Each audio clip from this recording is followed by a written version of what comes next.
What is Yeah, that? for me, I had a unique perspective because, well, for both of us, scouting these quarterbacks while working for the Packers, it became a lot more real when we took this job here. So Baker was a guy I had an opportunity to watch play live last year against Texas, and the thing you could really see with him was his presence on the field. Pre-game, he would walk by a group of Oklahoma players, and there was just that instant energy that everyone had. And then once the game starts, obviously he's got all the physical tools you look for. He's a little bit shorter than, everyone's perfect idea of a quarterback, but we didn't feel like that necessarily contributed to any negative play. Just getting back to Corbett, we look at these rankings that these people come out with, and who knows what's right. But what made you like him more than like Hernandez or that Connor Williams or some of these other guys that seem to have a higher rating from? Well, I'll answer that.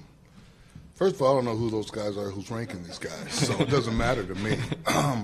I'm confident in my ability. I'm confident in John Dorsey's ability. I'm confident in Eliot's ability. And I'm confident in what we do as a group in this organization. And the only thing we're concerned about during the draft is getting the draft board right for the Cleveland Browns. And we felt as though these guys were the best players where we ranked them, and that's how we're going to roll with it. And the funniest thing about the draft is it's all about nothing, really, because we don't know how any of these guys are going to be for 2 or 3 years. And that's what's the most important thing. But the thing we have to find out, the most imperative thing is, are they football players? Are they real guys? Are they tough? And they want to play the type of football we want to play, and that's all that matters. Can you give us your scouting reports on what made you guys use the selection on him? Well, he's super productive. I think he's second all time in the SEC, behind Herschel Walker, rushing yards. He's big. He's got excellent feet for his size. He's got good burst. Powerful, breaks tackles, super balanced. Alonzo's the running back expert, so he can add to that. No, I've been a big fan of Chubb for a long time. And one thing about SEC running backs is when you play running back in the SEC, you have to be able to create between the tackles with your feet, and you have to be able to play a physical style of football. And Nick Chubb exemplifies all of that in his running style. Not only is he a great football player, he's a tremendous person, tremendous individual, tremendous leader, and he exemplifies what we're trying to build here in Cleveland. We want real guys. We want guys that like football.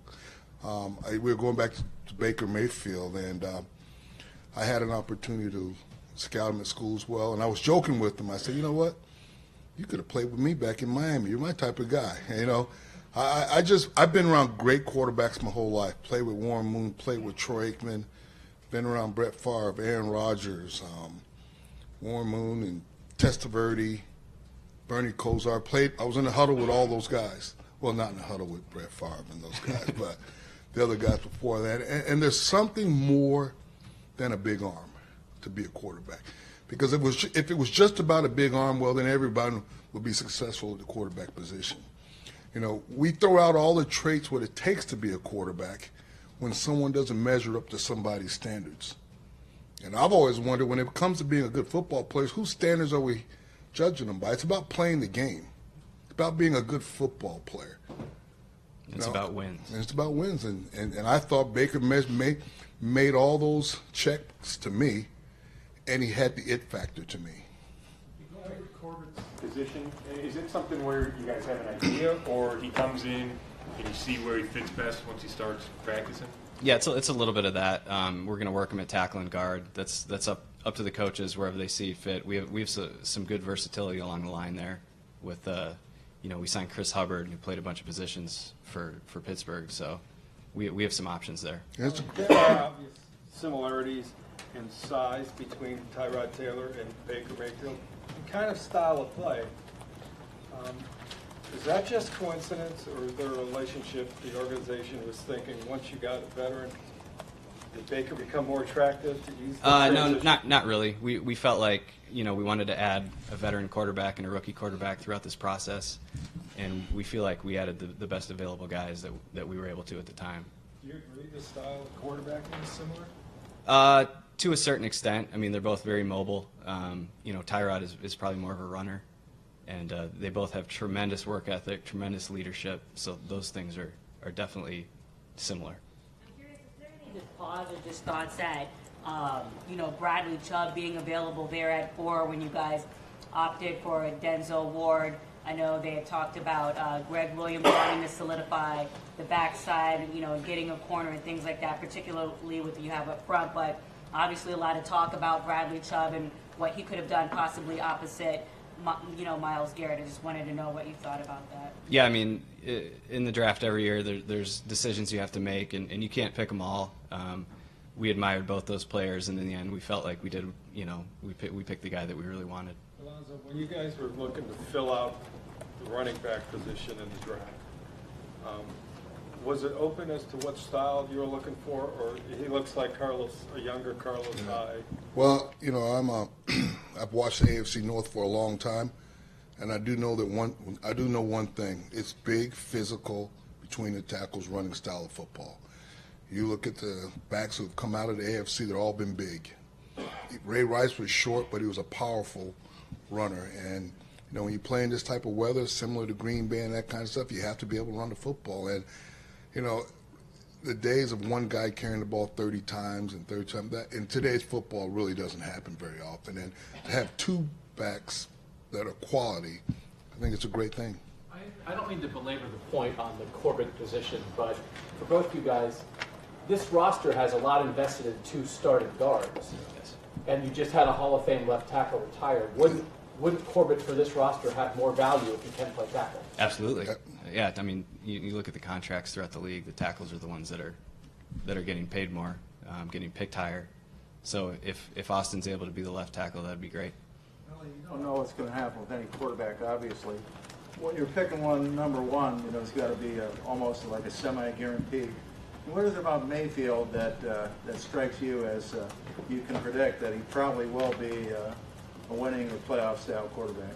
Yeah, I mean, the thing for me when I was scouting him, I thought he was the best guy, and I think obviously the organization thought that as well. And he's got tremendous anticipation. He's got a great arm. He's got a quick release. He can see the field. He's a winner. All those things really, throughout the process, kind of combined together and led us to our decision. When those guys came in to do the whiteboard testing here, are you guys involved in that, or is that just coaching? No, that's just the coaching staff. Alonzo, Eliot touched on it for a second there. What does it say about Nick Chubb to be able to come back from that kind of an injury and be a quality? Yeah, it tells a lot about the person, his commitment, his will, his want to succeed. And I think in this game, football's the most brutal physical game played. It takes certain type of people. It's not for everybody. And it's a very demanding game. And, the shelf life of a running back isn't very long sometimes. And when you see a guy come back from what Nick Chubb came back from, his history, his resume, you don't have to talk about it. It's there on paper for you. You can see it. And he overcame a knee injury. So I have no questions on the guy. Just give him the ball. We got time for 2 more. To help us picture what Chubb looks like, now who are some backs that have been through the league? Jamal Lewis. That's a good one. What about what translates over into Chubb that you saw in those? Quick feet, powerful lower body, good balance, good body control. Yeah, contact balance and squareness, when he's running between the tackles, light on his feet, much more nimble than he looks. Yeah. And you guys obviously have more picks to make, but just with what you have done in free agency and what you've done with these first 4 picks and the guys that were here, what do you both think of just how this roster is coming together? Well, I think the main thing is that we've improved, and that's one thing you set out to improve every single day, and we feel like we've done that. Obviously, if we go out and don't win a game, none of this means anything. I always say, anyone can win in March and April. The key is getting these guys, the coaching staff and us, to get these guys together and go play together and believe in the common goal and go win some games. Yeah, well, like I was saying, I think it's you hate to say it's cliche, but it's a cultural change. Bringing in the right people with the right attitude, the commitment. I think that myself, Eliot, John Dorsey, every time we walk through these doors, it's about a commitment to get better. It's about making the Cleveland Browns better. It's about representing the city and bringing a proud franchise back to this city. And it's going to take the right type of players, the Landrys, the Corbets, the Chubbs, the players we've signed in free agency, Tyrod Taylor and all these people. It's time to change. It's time to turn this thing around, and we've got to bring in good football players. Do you have an ideal frame that you're looking for when you are trying to pick a corner? Just looking at Denzel, just from eyes, and again, you tell me it looks a little slight. And then also, do you have any concerns about the fact that he just has the 2 interceptions in terms of maybe needing to be more of a playmaker to justify him at 4? He has tons of ball production with pass breakup, so that wasn't a real concern for us. And he's real fast. And he's really fast. He's got superb feet. I mean, he's on an island over there. He can man cover. So we just felt like, also being a 1.5-year starter, that he really had a lot of upside, and he hasn't played his best football yet. One of the only corners, if you watched him play in college, that played true man on an island by himself. I mean, that's pretty impressive in today's college football because you don't see it a lot. Most guys are playing in quarters, they're playing off, they're playing against all these zone read teams, so it's kind of boring watching. You don't see him do anything. But this guy lines up like an old-fashioned Los Angeles Raiders corner. I've got this man. And that's what he did. All righty. Thanks, guys.